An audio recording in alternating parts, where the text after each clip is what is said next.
Are you feeling stuck in your job or worried about what the future holds? Let me share a secret. There are a lot of high-income skills you can learn today to stay ahead of the game. Even in this AI-dominated era, these skills aren't just buzzwords, they are career game changers. And the best part, you don't need a tech degree or years of experience to get started. So if you're curious, let's jump in. But hey, if you're new here, I'm Prabha, and we have a ritual before we go further in the video. Hit the subscribe button, it's free, it's fun to press that button, and it could make your future self very grateful. Because who doesn't want to learn things for free, right? Now let's get started. Number one is artificial intelligence, AI. AI is everywhere. I mean, literally. It's like that nosy neighbor who knows everything. AI isn't just a tech trend, it's the future of work. And let's be honest, it's creating a lot of fear, but no, it's not gonna take your job. It's here to help people who know how to use it, and they will definitely take your jobs. AI is your free personal assistant that's smarter than most of us in math and doesn't complain about overtime.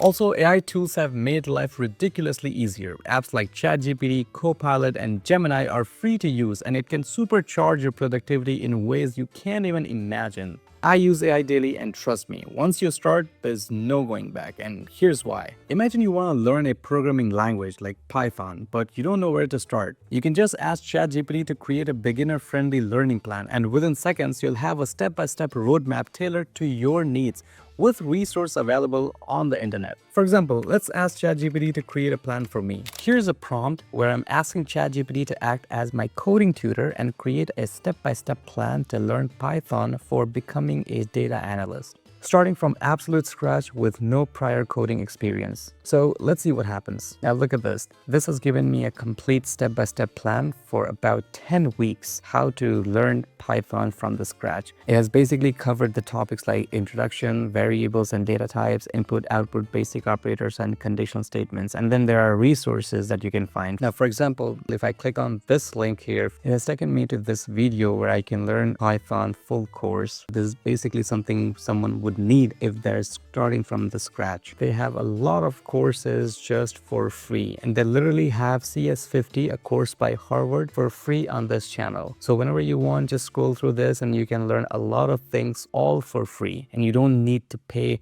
thousands of dollars for a course in the universities or colleges. Also, if you're an IT professional or student and you're stuck debugging a piece of code or SQL query, or you're working on an Excel formula, you no longer need to scrub the whole internet and scroll through endless forums. ChatGPT can fix it for you in real time. And if you want to build a project, with the right prompts, AI tools can help you create a full-fledged website or app. And there are tons of videos on YouTube that will teach you how to use ChatGPT or other AI tools to help you get productive, learn skills, or create projects. Why learning AI skills is a game changer? Because AI tools don't just help you complete tasks, but they make you more efficient. The skills you learn by using these tools are also highly marketable. Companies actually want people who can leverage AI to automate processes, improve efficiency, and innovate. So how can you get started with AI? Well, you can start with the basics. Start with an introduction to AI, what it is, how it works, and the fields it's applied to. You can find free courses on platforms like Coursera, or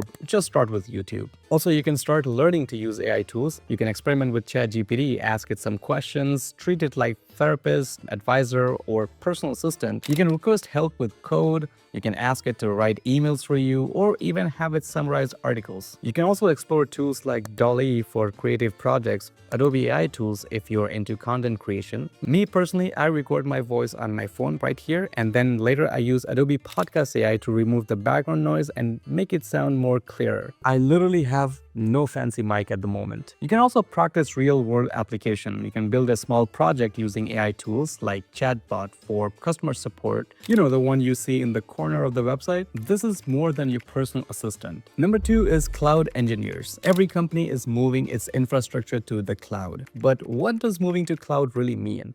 Let me break it down for you. So traditionally, companies stored their data and ran their software on physical servers, big machines sitting in an office basement or a warehouse. This setup was costly and hard to scale and vulnerable to damage or failure. Moving to the cloud means shifting all that physical infrastructure, data, applications, and systems to the servers hosted on the internet by cloud service providers like Amazon Web Services or AWS, Microsoft Azure, and Google Cloud. And there are many more, but these are top 3. There are a lot of benefits for the organizations when they move to cloud. Moving to cloud allows businesses to scale their operations up or down easily, cutting costs by only paying for what they use. It eliminates the need for expensive on-site hardware, as I mentioned before. It also offers faster global access with data centers worldwide and provides robust security features that most companies couldn't afford independently. Plus, it ensures reliability and flexibility and enabling businesses to handle everything from seasonal traffic spikes like Black Friday to long-term growth seamlessly. Now, by cloud engineers, I'm not being very specific as cloud engineering is a broad field with many specialized roles. So let's break them down. Number 1 is cloud support specialist. Their focus is resolving cloud-related issues and supporting plans. For example, helping a company fix login issues with their cloud accounts or troubleshoot performance problems. Then there are AWS or Azure administrators, or in general, cloud administrators. Their focus is day-to-day management of cloud environments, and their responsibilities are monitor resources, configure cloud settings, and ensure smooth operations of services like databases and virtual machines. Then there are infrastructure engineers. Their focus is building and managing the foundation of a company's cloud system, and their responsibilities are setting up servers, storage, and networking components within the cloud. Then we have DevOps engineers. They are like a bridge between development and operations. That's why they are called DevOps. Their focus is automating and streamlining software development and deployment processes. Their responsibilities are they use tools like Jenkins or Docker basically to automate tasks or deploy code faster, and they ensure reliability. And then we need something for security, so comes cloud security engineers. Their focus is protecting cloud infrastructure from cyber attacks, and their responsibilities are setting up firewalls, encryption, and identity management to safeguard data. You can start basics of cloud computing with foundation courses like Microsoft Certified Azure Fundamentals, AZ900, or AWS Certified Cloud Practitioner, CLF C02.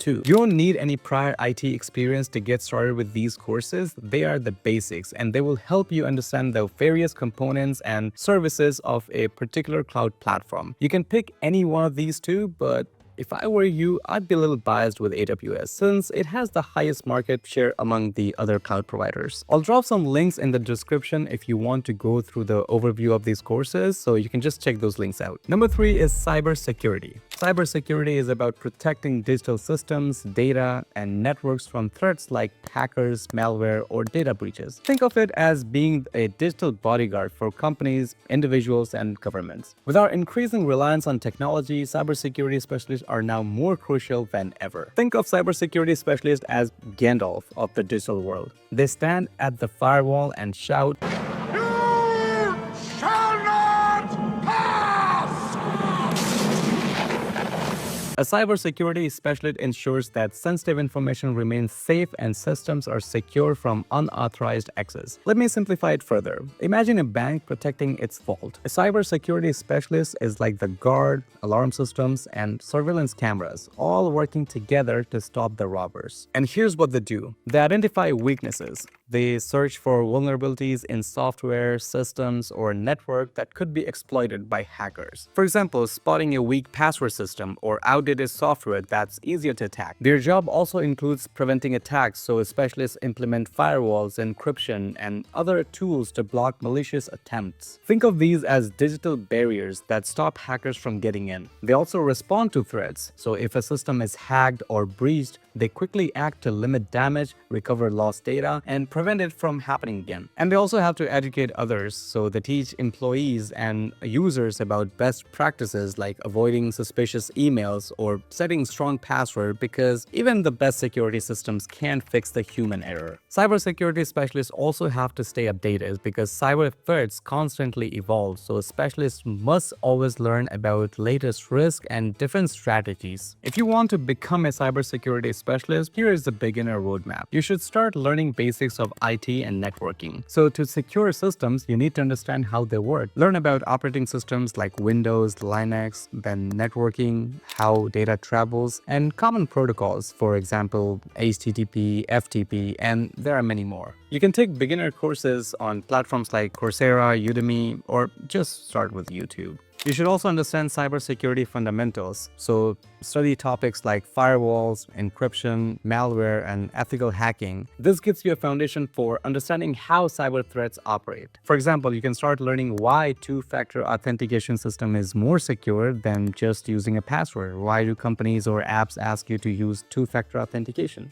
Then you can build some simple projects, take help from YouTube, Coursera, or Udemy bootcamp courses to get some practice on how to detect and fix vulnerabilities. Also, probably the most important, earn certifications. Certifications make you stand out to employers by proving your expertise, especially if you don't have experience or degree. So here's the progression for beginners. If you're absolute beginner in IT, then you can start with CompTIA A+ to understand the basics of IT systems like hardware, software, operating system, etc. Then you can move on to CompTIA Network Plus to understand network, or CompTIA Security Plus, which is perfect for beginners covering the basics of cybersecurity. Then you can move to more advanced certification like Certified Ethical Hacker, which is focused on understanding how hackers think and operate. You gotta work on how criminals think to stop them, right? Then you can move on to Certified Information System Security Professional, which is a more advanced certification for those seeking high-level roles, which is far in the future for someone just starting.